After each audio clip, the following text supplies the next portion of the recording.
Good morning. কেমন আছো তোমরা সবাই? আশা করছি সবাই খুব ভালো আছো। আমিও খুব ভালো আছি।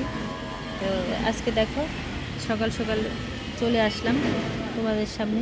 আজকে আমার এই ঘরটা মানে একটু ঝাড়বো, ফার্নিচারগুলো মুছবো, বিছানাটা গুছাবো, সেটাই তোমাদের সাথে শেয়ার করব। কারণ হচ্ছে অনেক দিন ধরে আমার জিনিসগুলো মানে পরিষ্কার করি না। দেখো, এই ঘরটা একসময় খুব সাজানো গোছানো ছিল, কিন্তু আজকে খুবই এলোমেলো, যেগুলো মানে বলার মতো না।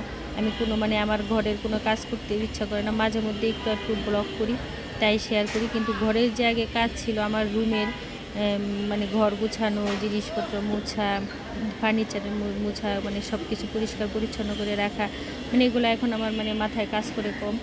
তো যাই হোক, মেয়েই বলছিল যে এগুলা মানে গুছাবে, কিন্তু মেয়েকে আমি দেই না। কারণ হচ্ছে ওর আবার ডাস্ট অ্যালার্জি। ও মানে ধুলা ময়লা পরিষ্কার করতে গেলে ওর খুব মানে সমস্যা হয়। এই জন্য আমি একটু গুছিয়ে দিলাম।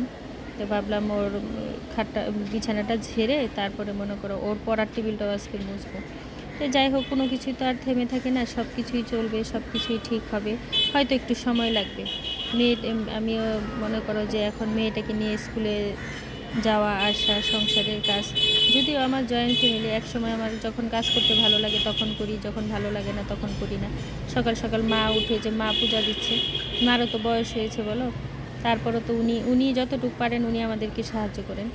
মা ধরো সকালবেলা পূজা দেয়, মাঝে মধ্যে আমি দেই, মাঝে মধ্যে দিদি দেয়, যে যখন পারি দেয়, কোনো সমস্যা নেই।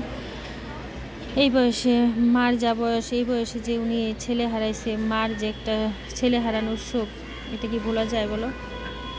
তো যাই হোক, এদিকে আমি ড্রয়িং রুমটা গুছাচ্ছি। ড্রয়িং রুমের মানে সুকেসেরিগুলাও খুব মানে এলোমেলো, জিনিসপত্রগুলো এলোমেলো হয়ে আছে। ভাবছি যে এগুলো একদিন গুছাবো। তো এখন আর এই হয়ে উঠবে না। দেখ, এই ব্লগটা আজকে এই পর্যন্তই। সবাই ভালো থেকো, সুস্থ থেকো।